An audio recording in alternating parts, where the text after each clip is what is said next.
बच्चों, आज हम पढ़ेंगे पाठ नंबर 3 शब्द विचार। तो आइए यहाँ पर हम शब्दों पर विचार करेंगे। तो शब्द कैसे बनते हैं?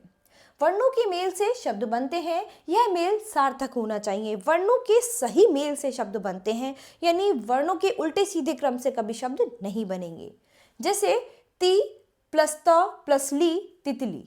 ऐसे ही आप देख सकते हैं, अगर आप ली प्लस त प्लस ती कर दें तो लितती हो जाएगा। ये कोई शब्द नहीं है, इसका कोई भी अर्थ नहीं है, इसलिए ये गलत शब्द है और ये शब्द नहीं माना जाएगा। ऐसे ही यहाँ पर देख सकते हैं पे प्लस ड़ तो बराबर पेड़। ऐसे ही हम ड़ प्लस पे कर दें तो क्या बन जाएगा? ड़पे। ये कोई शब्द ही नहीं है, इसका कोई अर्थ ही नहीं है। करेक्ट। यहाँ चित्रों के साथ कुछ वर्ण समूह दिए गए हैं। पहला वर्ण समूह तितली प्राणी का नाम और पेड़ वस्तु के नाम का बोध करा रहे हैं, जबकि दूसरा शब्द समूह लितती और डपे किसी अर्थ को स्पष्ट नहीं कर रहे हैं। तो वर्णों के सार्थक मेल को ही हम शब्द कहते हैं। शब्दों का वर्गीकरण 4 आधारों पर किया जाता है। पहला उत्पत्ति के आधार पर, दूसरा रचना के आधार पर, तीसरा अर्थ के आधार पर और चौथा प्रयोग के आधार पर। तो सबसे पहले पढ़ेंगे उत्पत्ति के आधार पर। उत्पत्ति या स्रोत के आधार पर हिंदी में 4 प्रकार के शब्द होते हैं। पहला तत्सम शब्द, दूसरा तद्भव शब्द, तीसरा देशज शब्द और चौथा विदेशी शब्द। तो तत्सम शब्द कौन से होते हैं? तत्सम शब्द 2 शब्दों के मेल से बना है, जिसका अर्थ है उसके समान। तो संस्कृत से हिंदी में आए वे शब्द जो अपने मूल रूप में ही प्रयोग होते हैं, यानी उनमें कोई भी बदलाव नहीं किया गया है, तत्सम शब्द कहलाते हैं। इसी प्रकार से तद्भव शब्द कौन से होते हैं? तद्भव शब्द 2 शब्दों के मेल से बना है, जिसका अर्थ है उससे उत्पन्न।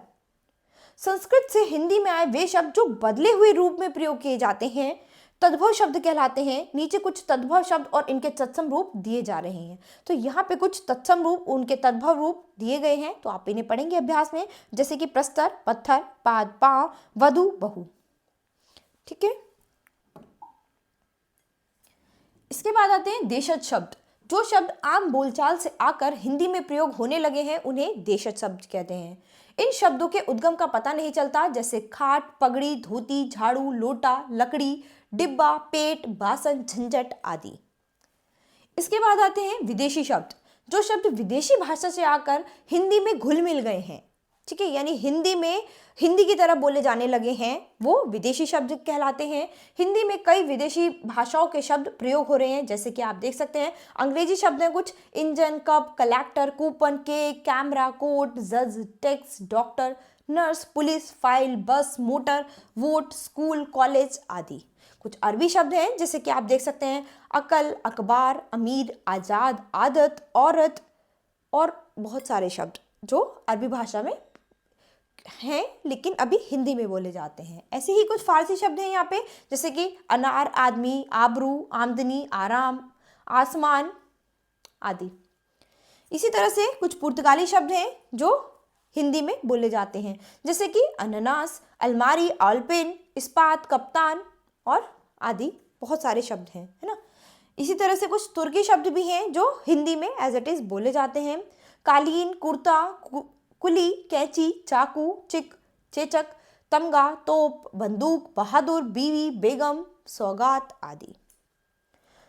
दूसरा है रचना के आधार पर। तो रचना के आधार पर शब्दों के कितने भेद होते हैं? रचना के आधार पर शब्दों के 3 भेद होते हैं, रूढ़ शब्द, यौगिक शब्द, योग रूढ़ शब्द।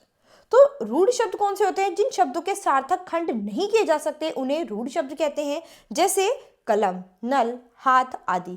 रूढ़ शब्दों को मूल शब्द या अयौगिक शब्द भी कहते हैं। उपयुक्त शब्दों में कमल, नल, हाथ के टुकड़े करने पर इनका कोई अर्थ नहीं निकलता, अतः ये रूढ़ शब्द है।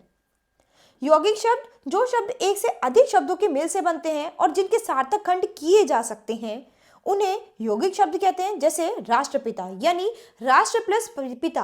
तो ये 2 शब्दों के योग से मिलकर बनाए जाते हैं। जैसे रेलगाड़ी, रेल प्लस गाड़ी, प्रयोगशाला, प्रयोग प्लस शाला। उपयुक्त शब्द 2 शब्दों के योग से बने हैं। इनमें प्रत्येक शब्द का एक अर्थ है।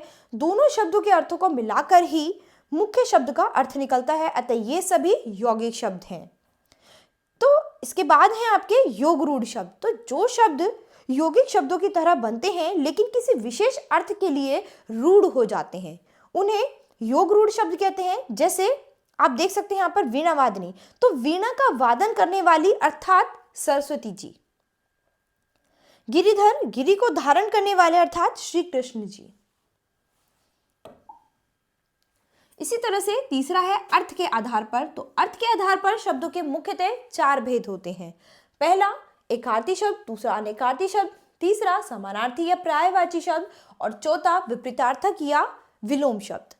तो सबसे पहले पढ़ेंगे हम एकार्थी शब्द। एकार्थी का अर्थ होता है एक अर्थ वाला, यानी जिसका केवल एक ही अर्थ होता है। जो शब्द केवल एक अर्थ को प्रकट करते हैं उन्हें एकार्थी शब्द कहते हैं, जैसे मित्र, घर, भाषा, सांप, पहाड़, नदी आदि। अनेकार्थी शब्द, अनेकार्थी का अर्थ है अनेक अर्थ वाला, अर्थात जिन शब्दों के एक से अधिक अर्थ होते हैं उन्हें अनेकार्थी शब्द कहते हैं। जैसे कि पत्र, तो पत्र के कई अर्थ होते हैं, तो एक अर्थ पत्ता है और दूसरा अर्थ है चिट्ठी। ऐसे ही कर्ण, तो कर्ण के भी 2 अर्थ हैं, यानी कान, कर्ण का मतलब कान भी है, और कर्ण का मतलब कुंती का पुत्र, उनका नाम भी क्या था, कर्ण था। इसी तरह से तीसरा है समानार्थी या पर्यायवाची शब्द। जिन शब्दों के अर्थ समान होते हैं उन्हें समानार्थी या पर्यायवाची शब्द कहते हैं। जैसे तन, तो यहाँ पर तन से बनने वाले शब्द हैं काया, शरीर, बदन, गात। सबका अर्थ समान है, किसी के भी अर्थ में कोई भेदभाव नहीं है, यानी तन के जितने भी यहाँ पर अर्थ दिए गए हैं सब समान है, सबका अर्थ समान है। इसके बाद है विपरीतार्थक या विलोम शब्द। जो शब्द एक दूसरे का विपरीत अर्थ प्रकट करते हैं उन्हें विपरीतार्थक या विलोम शब्द कहते हैं। जैसे कि स्वाधीन, पराधीन, माता, पिता, दिन, रात। चौथा, प्रयोग के आधार पर। प्रयोग के आधार पर शब्दों के कितने भेद होते हैं? प्रयोग के आधार पर शब्दों के 2 भेद होते हैं, विकारी शब्द और दूसरा अविकारी शब्द। तो विकारी शब्द कौन से होते हैं? जिन शब्दों के रूप में लिंग, वचन, कारक, पुरुष काल आदि के कारण विकार या परिवर्तन आता है उन्हें विकारी शब्द कहते हैं। तो संज्ञा, सर्वनाम, विशेषण तथा क्रिया विकारी शब्द हैं क्योंकि इनमें विकार उत्पन्न हो जाता है। जैसे संज्ञा बच्चा, बच्चे, बच्चों आदि। ऐसी सर्वनाम वह, वे, उनको, उन्होंने आदि। विशेषण मोटा, मोटी, ऊंचा, ऊंची आदि। क्रिया आता है, आते हैं, आएंगे, आए थे आदि। तो इनमें विकार उत्पन्न हो जाता है, इनमें बदलाव हो जाता है। और दूसरा है अविकारी शब्द। तो वाक्य में प्रयोग होने पर जिन शब्दों के रूप में कोई विकार या परिवर्तन नहीं आता है उन्हें अविकारी शब्द कहते हैं। क्रिया विशेषण, संबंध बोधक, समुच्चय बोधक, विस्मयादि बोधक और निपात अविकारी शब्द हैं, अतः इन्हें अव्यय भी कहते हैं क्योंकि वाक्य में प्रयोग होने पर इनमें परिवर्तन नहीं होता। जैसे कहाँ, अब, अंदर, शीघ्र, किंतु, प्रतिदिन, पर, मैं, आहा आदि। ठीक है, तो यहाँ पर इस पाठ का सार आपको क्या मिला? वर्णों के सार्थक मेल को शब्द कहते हैं। ठीक है, प्रत्येक शब्द का एक निश्चित अर्थ होता है। उत्पत्ति या स्रोत के आधार पर हिंदी में 4 प्रकार के शब्द होते हैं, तत्सम, तद्भव, देशज और विदेशी शब्द। रचना के आधार पर शब्दों के 3 भेद होते हैं, रूढ़, यौगिक और योग रूढ़ शब्द। अर्थ के आधार पर शब्दों के मुख्यतः 4 भेद होते हैं, एकार्थी, अनेकार्थी, समानार्थी या पर्यायवाची और विपरीतार्थी या विलोम शब्द। इसके बाद है प्रयोग के आधार पर शब्दों के 2 भेद होते हैं, विकारी और अविकारी शब्द। तो यहाँ पर हमने शब्द और शब्दों के आधार पर शब्दों को जितने भागों में वर्गीकृत किया है उनके आधार पर शब्दों के प्रकार के बारे में पढ़ा है। तो बच्चों, आप अभ्यास में एक बार फिर इस पाठ को दोहराएंगे और शब्दों के बारे में और अच्छे से जानकारी लेंगे। तो बच्चों, आशा करती हूँ आपको ये पाठ बहुत अच्छे से समझ आया होगा। अब हम अपनी नई क्लास में मिलेंगे अपने नए पाठ के साथ। धन्यवाद।